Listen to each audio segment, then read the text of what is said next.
guys. It's just going to work again. Haven't really shaved. Haven't got time. Been a heavily busy week, and haven't got around to doing a lot of things that I'm supposed to do.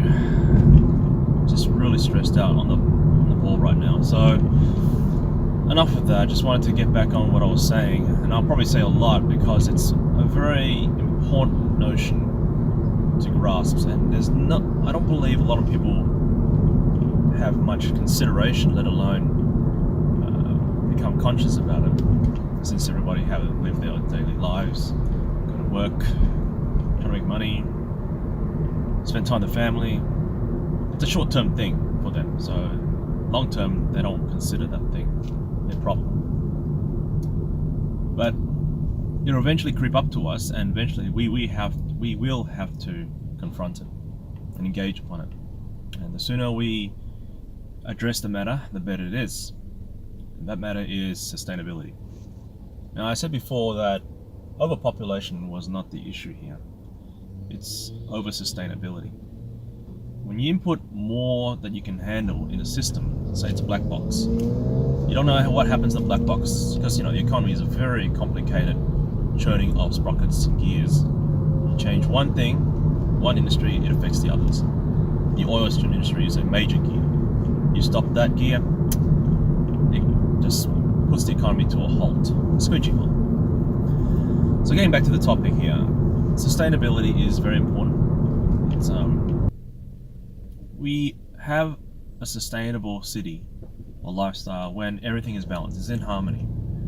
There's no congestion in one form, or there's no stress in one form to the other. It just balances out, and right now we don't have that. So we have to deal with that sort of issue. And technology improves what we do. It helps eliminate the redundancy and the burdens for which we might otherwise not have back 40 years ago. So that's what compensates, or at least escalates, our ability to have a better sustainability. But if you think about it, we're putting on overdrive, because one day when the shit hits the fan and the technology just doesn't work, we're relying on electricity and fuel, right? And technology as well, computing processing power. You take that away, you strip that away from the black box. Okay, I like to call the black box because I'm no expert on the economy, and it never was, never will be, and it's not my idea. But I understand that the slightest change or input in the system can alter the output in a very interesting way that I really cannot fathom. So, heading back to the black box, we change one thing, like I said, it changes. So I know the black box is something we all shouldn't think about, we just know it changes. So even you wouldn't know about the economy too much. We all don't know what's going to happen in the economy. It's a future thing, the future is uncertain, and that's the only certain thing I can tell you, is that the future is uncertain. See, still going, look at that traffic, it's amazing. It's going to go all the way straight down there, another probably 3 kilometers. And on the way home, when I go home, it's ridiculous. It takes me an hour and a half to get home, one way. Right now it's going to take me an hour and 20 minutes. So anyway, I'm not bragging about how long it takes the traffic, that's not the point. Oh, it kind of is the point, it's about sustainability. And if you have too much of one thing, it becomes an issue. It affects the others. And I'm just trying to get back to the topic of technology. It has helped give us more capacity to improve our sustainability, and that's a good thing, but we shouldn't rely on it. We should always have contingency backups, because with an extreme condition, just for example, it's very extreme. For example, an EMP hits us. I don't know where it comes from. I don't know. It's an attack, it's a war, some natural phenomena from outer space. It hits us. What are we going to do? Do we have backup? Do we have some contingency, some emergency to cater for the population that is already at its overburdening stage? I can tell you here in Melbourne now, we need some more infrastructure to really improve on, because this is not going to work.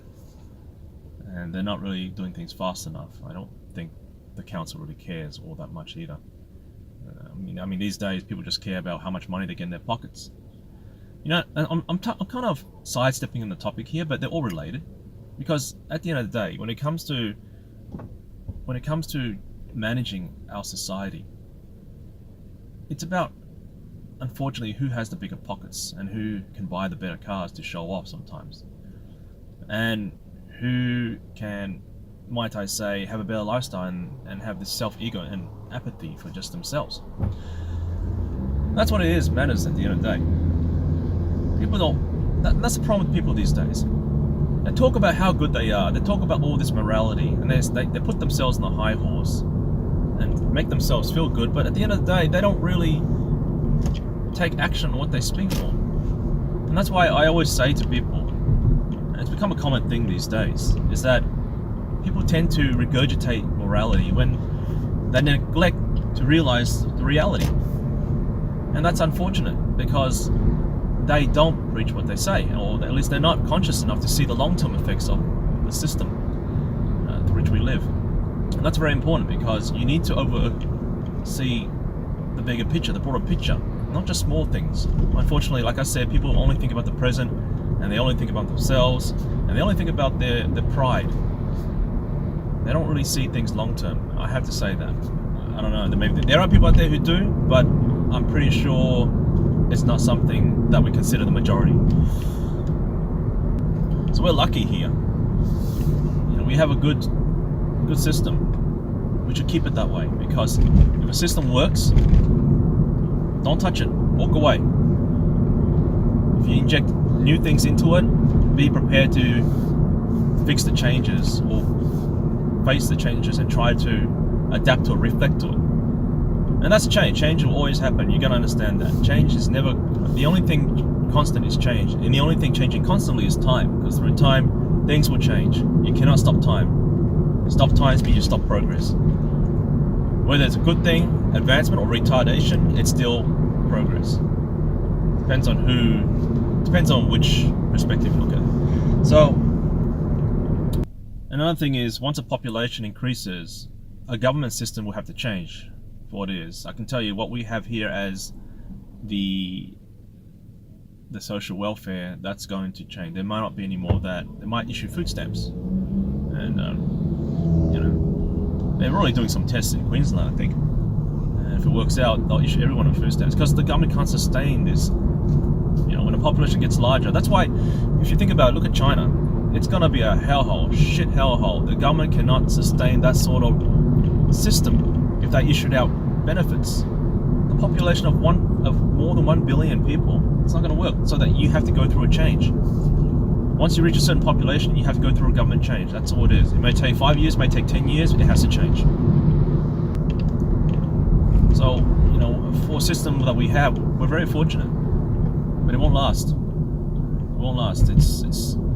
We input a different variable in the equation, in the black box, and it spits out a different result. It's going to have to change. And mind you, this black box, if you think of it this way, you got one black box, right? You got another small black box, or other black boxes, big, large, that churns the economy. But the biggest effect is if you muck around with the biggest black box, which is oil. Okay, so if you take oil, that worst case, out of the equation, the system's going to go to a screeching halt. That's why sometimes, when I saw the protests about climate change, and they have their voice, they can voice their opinion, they can have their say. The kids going on in the Federation Square, that's good. At least I see what they're trying to do, but they don't see anything. They don't know any better, because they're still young. They don't see the broader picture of things. They just hear that climate change is bad. We got to do something. So they get their voices heard, but are people listening? And listening for a good cause. Look, climate change is something that naturally occurs too. It's not just us. The system, our solar system warms up, it cools down. It's just a natural cycle. It may take hundreds or maybe thousands of years, but it happens. It's just a natural cycle.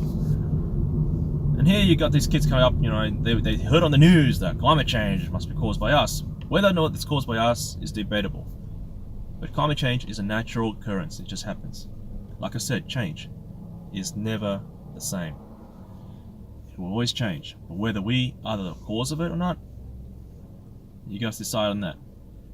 We may contribute a little bit, or we may not. After all, the atmosphere comprises up to 70% of water, or maybe more. Anyway, that's besides the point. So they're going about this climate change. What they don't understand is, when they go home, who's going to pick them up? What's the phone that they're using made from in terms of production? It's energy. It takes a lot of energy to make these things. And I'm not surprised, and I'm sure a lot of these industries to make these things require a lot of emissions to do it. So if you want to talk about climate change, if you want to stop climate change in your ideology, don't use it. Don't participate in it. No computers. No more soccer mom driving you home from school. You walk home. You don't take the bus. You don't turn on your computer. No more iPads. No more screen time. Let's see how far you can go. So in the part where they're talking about recycling. Okay, I love this one. Recycling. It's great. Recycle. Save the environment. Great. We all want to save the environment. But have you thought about what in the between, how people recycle, how it's done, how the process being executed, implemented? You don't think about that. You just see an advertisement showing recycle, kids drawing a few pictures, recycle. You know who deals with the recycling most of the time? It's China. China takes up a lot of our shit. It takes up a lot of the world's shit, actually. We have to give them some credit there, at least. But now they realize that, hey, why are we taking the short end of the stick for? You guys deal with your own shit. We're not taking any more. So, now, okay, fine. We're happy. It's good for us because more employment, we have to employ more people to deal with our own shit. Great stuff.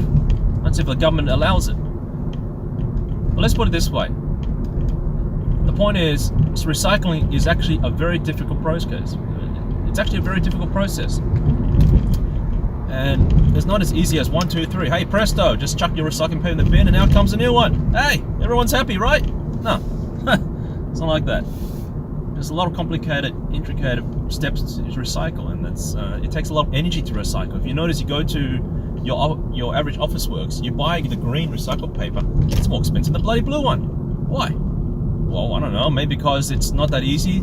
It's just cutting it down a tree and there you go, done. It takes a lot more process to recycle, to filter, to bleach, maybe, to whatever. I'm not a recyclist, but I know the complications as a technician. The technical part is always the hardest. It's always the hardest. People always say they have ideas, great, you can intellectually protect your idea, but the thing is, ideas are one thing. They'll always remain in the head. If you want to get something done, you have to execute those ideas, put it into action. And that's where the hard part is. Talking about something is not the hard part. Taking the first step to do something is. But once you take the first step, you can make other steps because it's progress. And like I said, progress goes a long way.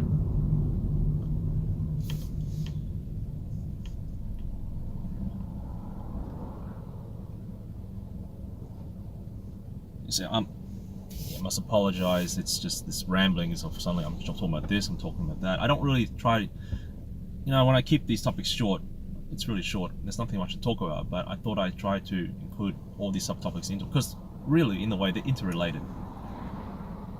What I'm trying to take out from this is that before you talk about your opinions and your thoughts, have a long-term thought about it as well. There's always a long-term effects and there's short-term effects. Unfortunately, most of the people's ideas or criticism or moralities are short-lived when there's a bigger picture, and it's very rare for people to think of the bigger, broader picture. It's always short-term because, the future is a long way to go. Why think about it? True. But the future will always come. Just like how tomorrow never arrives because tomorrow is just the next day or the day after. But it'll come. It always does. So like I said, just to bring things back on the gist of the topic, sustainability. It's very important. Over sustainability, you bring more something. It could be a new politician, a new government, more immigration, change in population, especially population. Population is a big deal.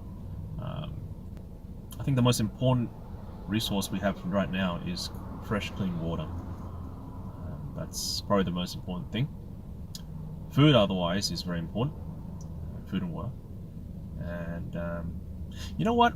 I have to say the most important thing and this is going to piss off a lot of the climate change or greenies, is fuel. Is right now fossil fuels, petroleum. It's the keys to producing new things. You know, it's the energy source that drives production, and it still does until we find an alternative way. Solar's good. Solar will only work in the daytime unless we find better ways to store the energy using batteries. But you got to remember, production of these batteries require energy, and energy means there'll be some carbon footprint to it. So it's a very complicated system we have, and we're dependent on a lot of things that a lot of people don't like to use because it's harmful to the environment, and it is to a substantial degree. But Mother Earth has a very good way to setting things into equilibrium, just like how your body, if you drink too much water, you piss out more water. If you drink little water, it will try to conserve the water and try to concentrate the amount of toxins or uric acid into that water. It's equilibrium, and Mother Nature has its equilibrium as well. Or she, sorry. If for those gender preference people, I don't know. Just had to say that. So, anyways. Oh, and here's another thing: sustainability in terms of taxpayers. With the advent of technology comes good things. There's also bad things. Now, I said that we're going into the automation age. This is when a lot of companies don't want to hire people because they want to maximize their profits. When you maximize your profits, you're going to have to get rid of people. When you get rid of people, they don't have jobs. When they don't have jobs, they don't have an income. When you don't have an income, you can't buy shit. And therein lies the problem. Producers need consumers. We're all producer consumers. If there's no producers, you don't have consumers. It's all dependent on the system of capitalism. It's not even capitalism, it's just dependent on the production consumption system. It doesn't matter if it's capitalism or communism or other socialistic practices you want to talk about.